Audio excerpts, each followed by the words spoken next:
Om Sri Lakshmi Narsimhaya Namaha. Valmiki Ramayana, Yuddha Kanda, Chapter 67.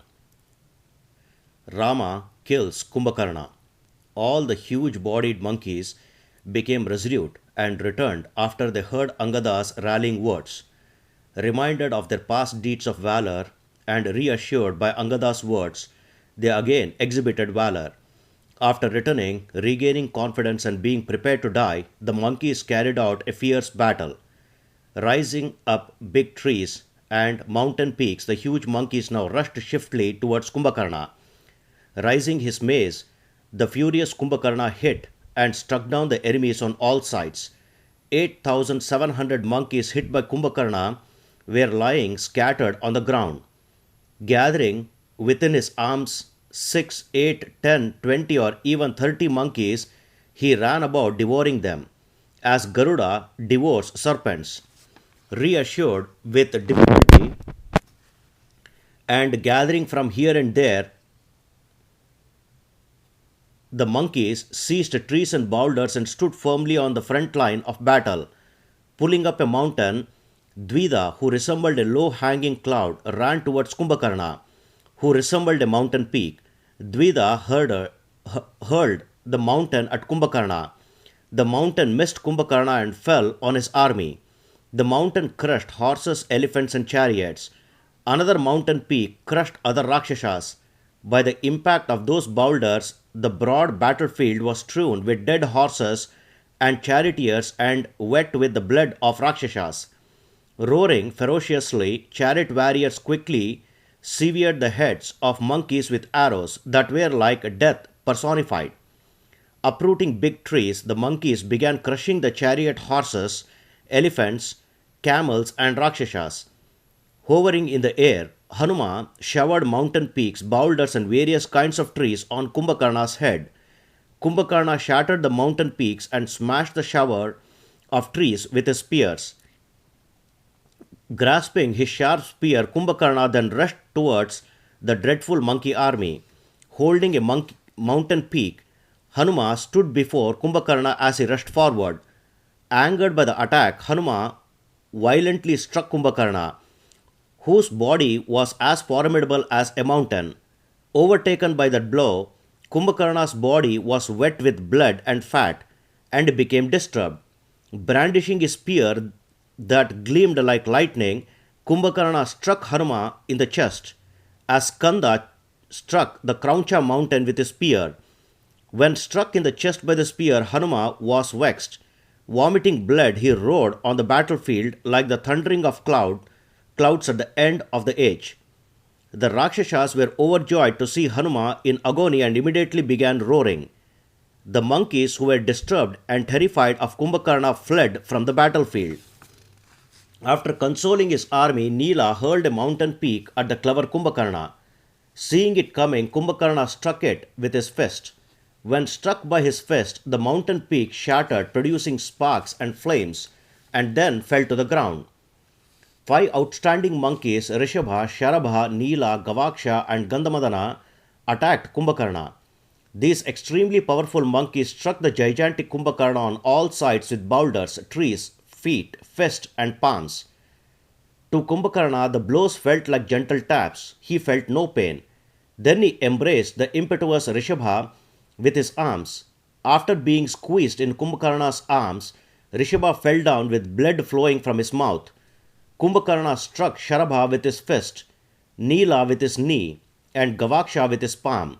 Then he violently kicked Gandhamadana with his foot. Bathed in blood and agonized by the blows given by Kumbhakarna, they fainted on the ground like felled Kimshuka trees. When those prominent monkeys had fallen, thousands of monkeys rushed towards Kumbhakarna. Jumping and climbing on him, those monkeys also began biting him.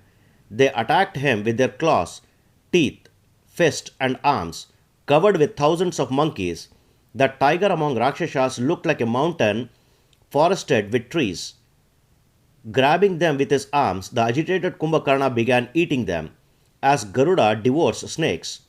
When thrown into Kumbhakarna's mouth, which was like the entrance to hell, the monkeys escaped through his nostrils and ears. While devouring the monkeys, the highly infuriated Rakshasas crushed them all. Drenching the earth with flesh and blood, the Rakshasas wandered among the monkey soldiers, like the fire that flares up for universal destruction.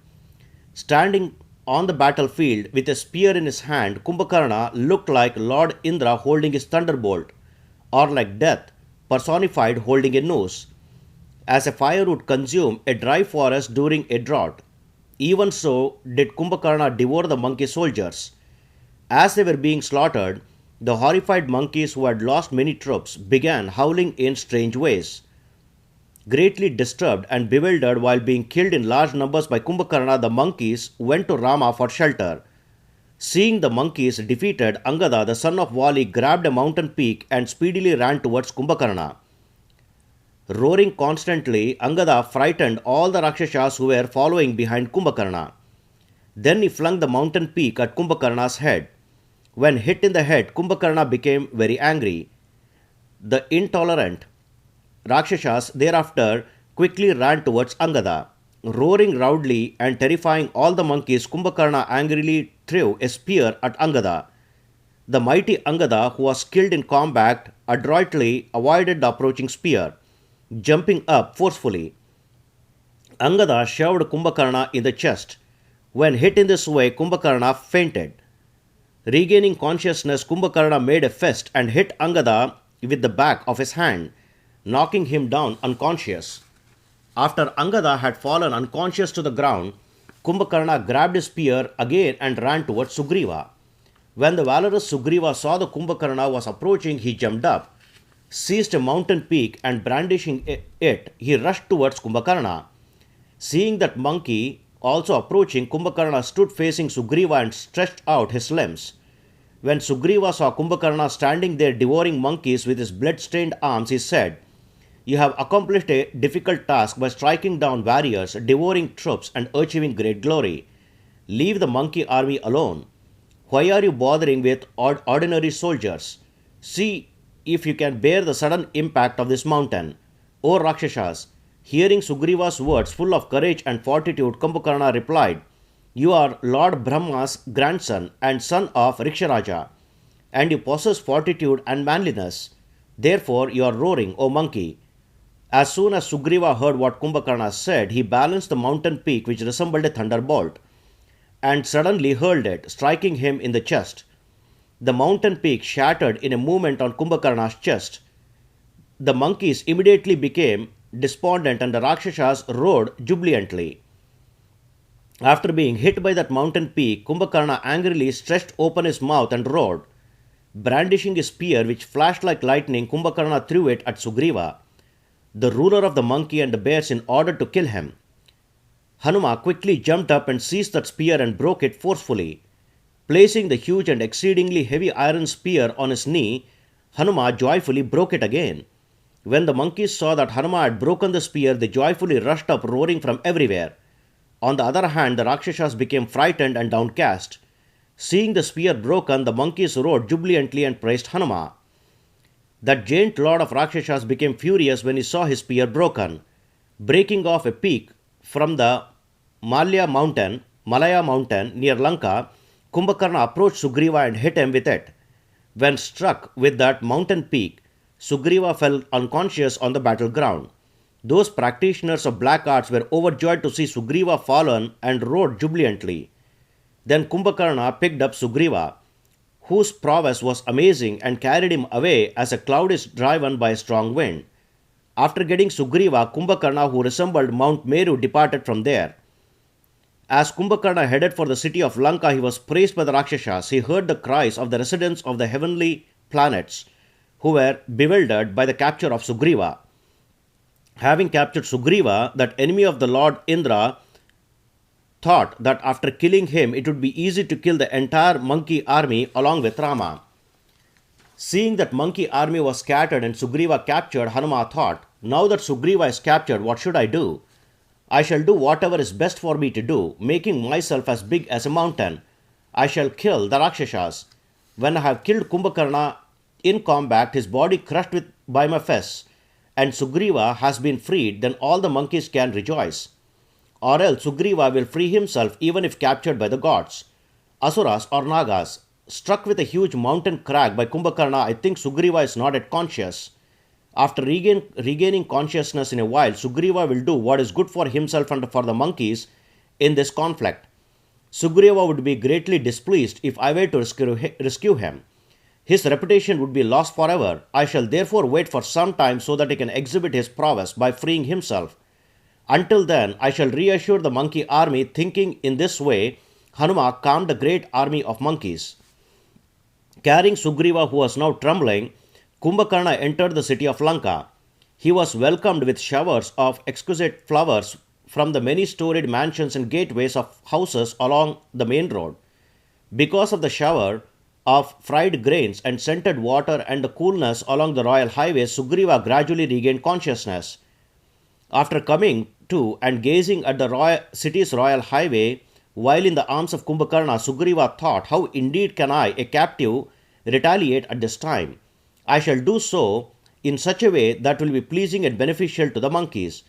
Making this decision, he tore off Kumbhakarna's ears with his fingernails, bit off his nose with his teeth, and split open his sides with his toenails. Kumbhakarna was consumed with rage when deprived of his ears and nose and slashed by Sugriva. The bloodied Kumbhakarna threw Sugriva violently on the ground. While being rubbed into the ground by Kumbhakarna and assaulted by the rakshasas, Sugriva bounced into the sky like a rubber ball and rejoined Rama. Deprived of his ears and nose and drenched with blood, Kumbhakarna looked like a mountain wet with springs. The hideous-looking giant rakshasas once again decided to face his enemies for combat.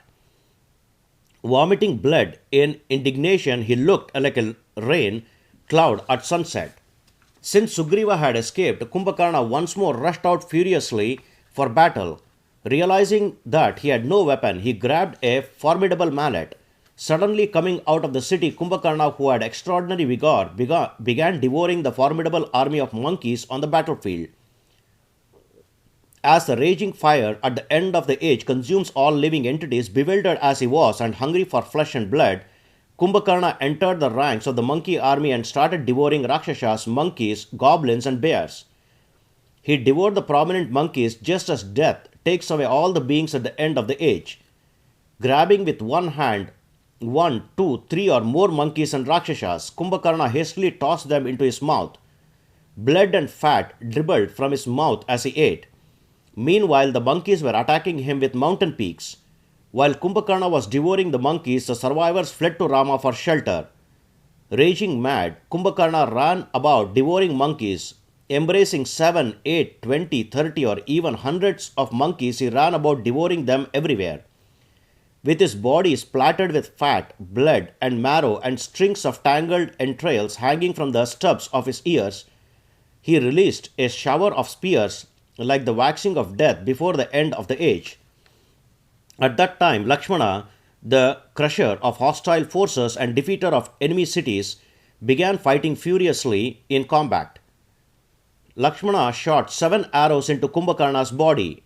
Harassed in this way, Kumbhakarna obstructed Lakshmana's arrows with his own. Then Lakshmana covered Kumbhakarna's sparkling golden armor with arrows, as the wind would rend an evening cloud.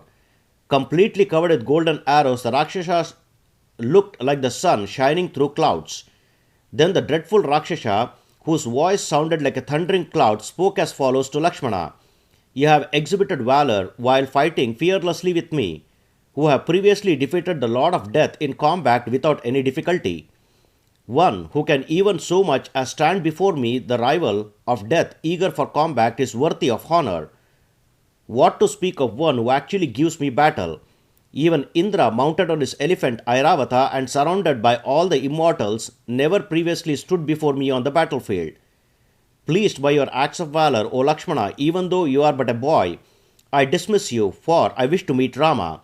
Although I am pleased with your valor, strength, and enthusiasm in combat, yet I want to kill Rama in combat. For when he is killed, all others will also easily be killed. After slaying Rama here, I shall force the others to stay on the battlefield, and I will attack them with my destructive army. Hearing these boasts, Lakshmana laughed and belittled the Rakshasas with the following words. Your assertion that after acquiring prowess you have become unbearable for the gods headed by Indra is true. There is no other warrior like you. I myself have witnessed your valor today. Here stands Rama, the son of King Dashrata, like an immovable mountain. Passing by Lakshmana, Kumbhakarna rushed towards Rama, causing the earth to tremble.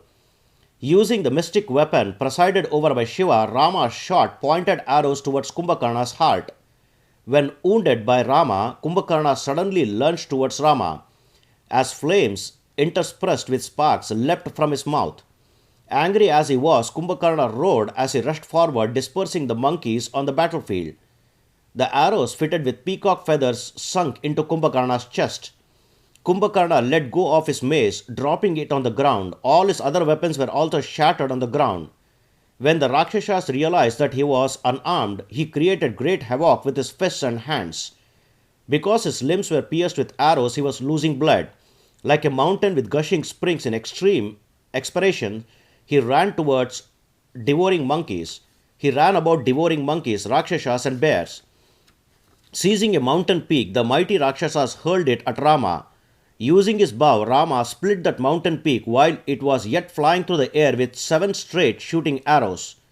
Then the victorious Rama burst the mountain peak with golden arrows. As that crag, which was shining like a peak of Mount Meru, fell down, 200 monkeys were crushed.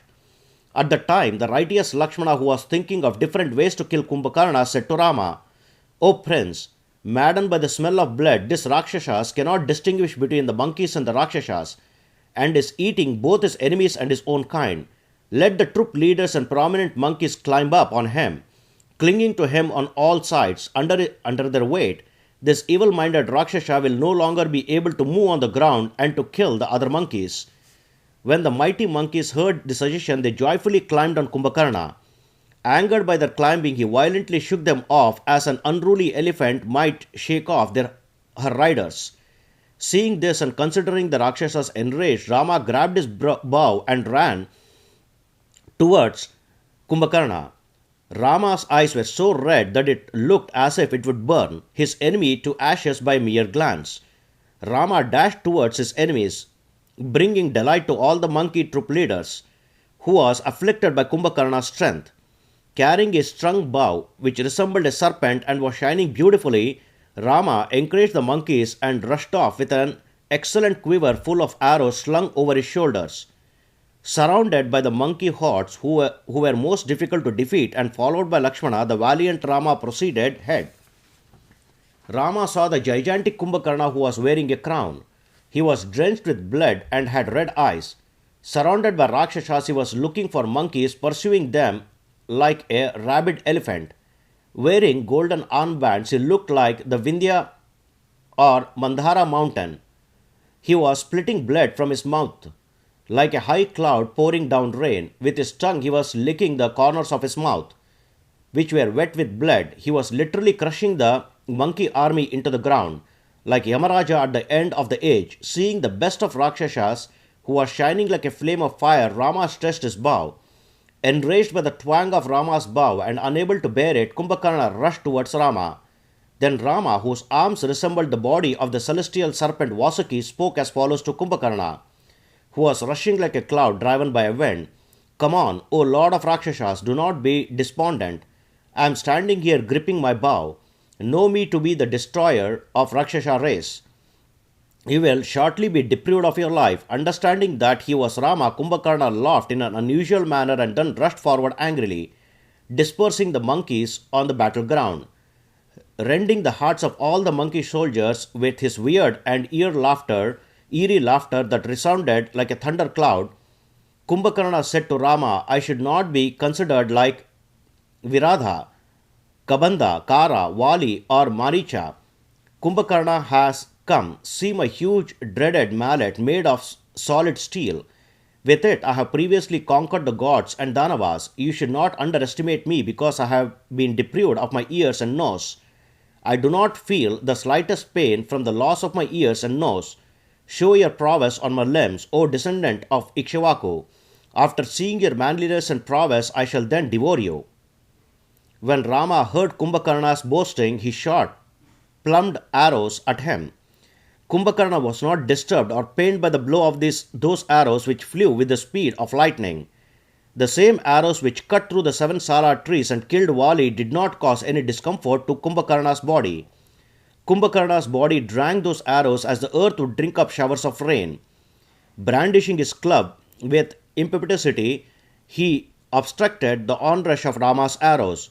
Waving with fearful speed his club which terrified the great army of the gods, he repulsed the monkey army. Taking an arrow charged with the mystic weapon of Vayu, Rama shot it at the night stalker, tearing off his arms, holding the mace. When his arms were severed, he roared tumultuously. That severed arm with its mace fell on the monkey army, killing a battalion of soldiers. The monkeys who had survived being crushed or killed but had been squeezed and were therefore despondent stood on the sidelines and watched that frightful encounter between Prince Rama and Kumbhakarna. With his army severed by that weapon, he looked like a big mountain whose peaks had been cut off with a gigantic sword. Kumbhakarna then pulled up a palmyra tree with his other arm and ran towards Rama. Firing an arrow adorned with gold and charmed with the weapon of Indra, Rama cut off Kumbhakarna's upraised arm, which looked like a big snake. When severed, Kumbhakarna's arm fell crashing to the ground like a mountain, crushing trees, boulders, rocks, monkeys, and rakshasas. Seeing that despite having both arms severed, Kumbhakarna was rushing towards him, Rama took 2 arrows with sharp crescent-shaped heads and cut off the rakshasas' feet. When the feet fell, they caused the intermediate directions, the mountains and their caves, the great ocean, the army of monkeys and rakshasas to resound. Stretching open his mouth, which glowed like an underwater fire, the rakshasas, though deprived of arms and legs, howled and rushed towards Rama. Like an eclipse attacking the moon in the sky, Rama filled his mouth with golden shafted sharp arrows. Having his mouth filled, he could not speak. Moaning with difficulty, he fainted. Then Rama took a sharp arrow fitted with fine feathers that shone like the sun. The arrow looked like Lord Brahma or Yamaraja's rod of chastisement. It was destructive to enemies and as swift as the wind. It was charged with the mystic weapon of Lord Indra. Rama shoots that arrow, which was like a beautiful golden bolt of lightning and as brilliant as the blazing sun. That arrow, as swift as Indra's thunderbolt, was directed at the night stalker. Lighting up the 10 directions with its effulgence, the arrows discharged by Rama's arm flew with great speed. It was frightening to see and resembled a smokeless fire. That arrow cut off Kumbhakarna's head, which had rounded teeth and lovely swinging earring, just as Indra previously cut off Vitrasura's head. Kumbhakarna's huge head with its earring looked like the moon in the mid of sky when the constellation Punarvasu had risen at the end of night. Severed by Rama's arrow, the Rakshas's head, which resembled a mountain, fell inside the city, destroying the houses and gateways along the royal highways, as well as the defense wall. As Kumbhakarna's body toppled, millions of monkeys fled in all directions. The giant Rakshasas, who looked like a Himalaya mountain, then fell into the ocean. There it crushed big alligators, fishes, and sea serpents, and then entered into the earth. When Kumbhakarna, the enemy of Brahmanas and gods, was killed in combat, the earth and all the mountains shook, and the gods raised a tumultuous shout of joy. Then the celestial sages, great sages, celestial serpents, gods, ghosts, birds, Guhyakas, Yakshas, and Gandharvas were overjoyed by Rama's prowess. Greatly pained by the slaughter of Kumbhakarna, Ravana's relatives bellowed like elephants when they saw Rama. After killing Kumbhakarna in combat, Rama shone in the midst of the monkey army like the sun when dispelling the darkness of the heavens after escaping from the mouth of an eclipse. Many jubilant monkeys with faces beaming like fully opened lotus flowers were honoring Lord Rama, who had fulfilled their desire by slaying a formidable enemy. Kumbhakarna, the crusher of the celestial armies, had never before been defeated in battle. Rama was therefore ecstatic after killing him, like Indra after defeating the great demon Vritra. Thus completes 67th chapter of Yuddha Kanda of the glorious Ramayana of Valmiki, the work of a sage and the oldest epic. Sri Moola Rama Vijayate. Om Sri Krishnarpanamastu.